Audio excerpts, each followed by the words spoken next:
عمرك خرجتي من موقف وحسيتي انك اتظلمتي؟ مش علشان هم اقوى، لا، علشان انت معرفتيش تقولي لا. ضعف الشخصيه هنا مش صوت واطي. ضعف الشخصيه هنا انك انت تتظلمي وتتألمي وتتجرحي وتبقي واقفه قدامهم بتضحكي وبينك وبين نفسك بتعيطي. خليني اقول لك كده على قصه. كان في واحد بيشتغل على مشروع المفروض ان هو يسلمه في ميعاد معين. المشروع ده اخد منه وقت طويل جدا علشان يقدر يطلعه بالاحترافيه اللي كانت مطلوبه منه واحسن شويه. قعد يلم برامج من هنا ويشوف ويجمع العناصر بحيث ان يطلع المشروع كامل متكامل. قبل التسليم بيوم اتصل عليه زميله وقال له ابعت لي المشروع عشان اراجعه. وفعلا بكل طيبه الراجل بعت المشروع لزميله وبعت له كل البرامج اللي اشتغل عليها. تاني يوم اتفاجئ الراجل ده ان المدير بيمدح في شغل زميله مش في شغله هو، وكأن اللي عمل الموضوع زميله مش هو، وان زميله هو اللي قدم المشروع للمدير مش الراجل اللي اشتغل عليه.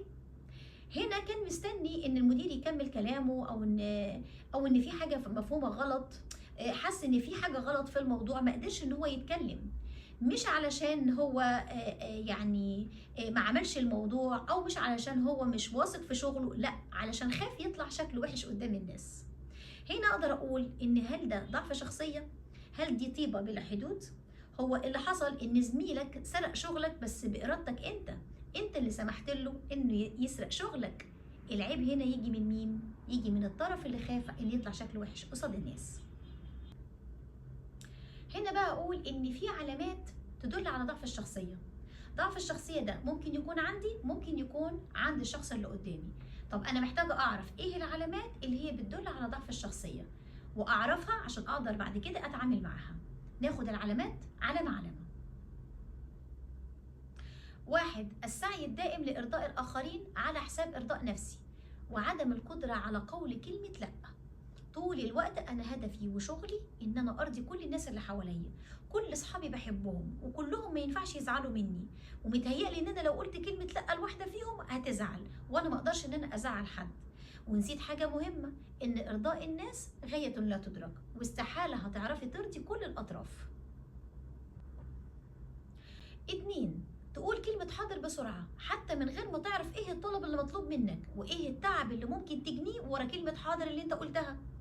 طيب المفروض ان انا اسمع الاول وبعدين انا اقول حاضر، لكن لا، انا هقول كلمة حاضر. حاضر على اي حاجة حاضر. ليه؟ لان انا مش عاوزة ازعل حد، مبنية على النقطة الاولى. رقم 3. الخوف من المواجهة والنقاشات وتجنب الصراعات بأي ثمن. يتهيأ لي إن أنا لو دخلت في مناقشة ومثلا أنا اتكلمت على رأيي ورأيي ده طلع صح وهم طلعوا غلط، ده هيقلب بمشكلة وخناقة، فبالتالي أنا بخاف إن أنا أتناقش علشان ما يحصلش أي صراع مهما كان الثمن، فبالتالي أنا مش هدخل في أي مناقشة ولا هدخل في أي صراع. رقم 4. عدم التعبير عن مشاعرك بصدق خوفا من النقد أو المواجهة. ازاي؟ مثلا انا مش عاجبني المطعم ده يا جماعه، خلونا نجرب مكان تاني. لا، انا مش قادره اعبر، مش قادره اتكلم، مش قادره اقول ان انا مش بحب المكان ده، مش قادره اعبر عن مشاعري، لان هم ممكن ينتقدوني ويقولوا لي انت على طول بتعترضي.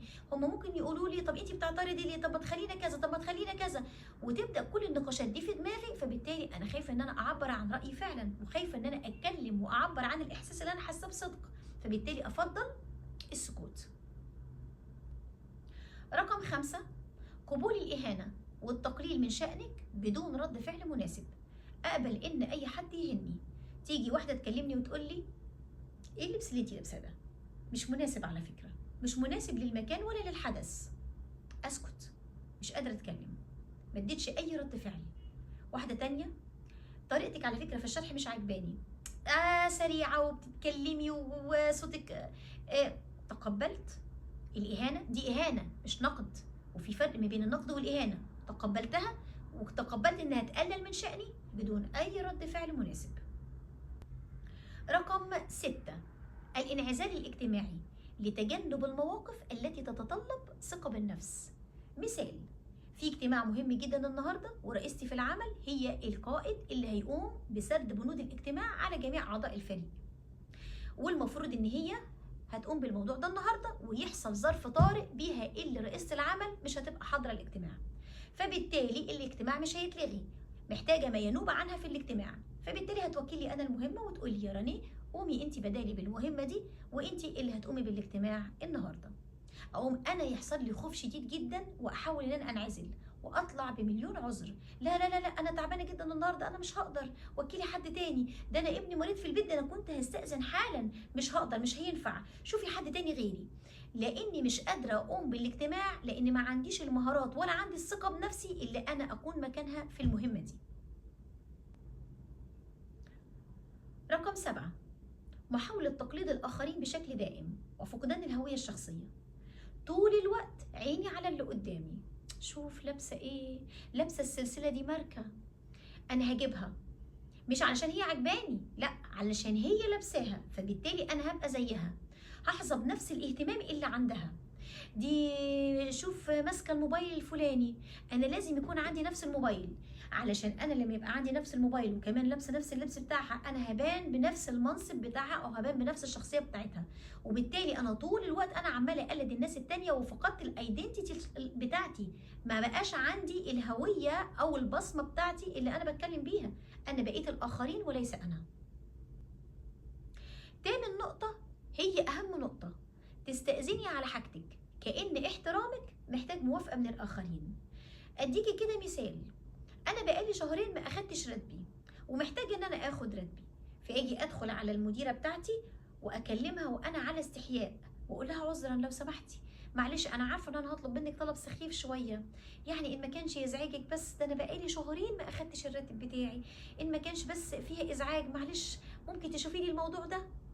هي بقى هترد وتقول طب انتظري شويه، طب اشوف ظروفي. هي ردت عليكي الرد ده بناء على طريقه الطلب اللي انت طلبتيها. انت هنا لما جيتي طلبتي حقك، طلبتيه كانك بتشحتيه، طلبتيه كانك بتطلبي اعانه او مساعده او سلفه، مش بتطلبي حقك، مش بتطلبي الراتب بتاعك. والطريقه اللي انت اتكلمتي بيها دي هي اللي خلت الطرف الثاني يرد عليكي الرد ده. هنا بقى اقدر اقول ان ضعف الشخصيه مش انك انت طيب او انك انت طيبه، الطيبه مش عيب، العيب ان انا تكون طيبتي بلا حدود وان انا ما اقدرش احمي طيبتي. في الفيديو اللي جاي اعلمك ازاي تحمي طيبتك وازاي تحمي نفسك من ضعف الشخصيه. وما تنسيش اذا عجبك المحتوى اضغطي لايك واشتركي معايا في القناه وشاركيني بتعليقاتك بالامور والمواقف المشابهه اللي تعرضتي ليها. اشوفك على خير المره الجايه ان شاء الله.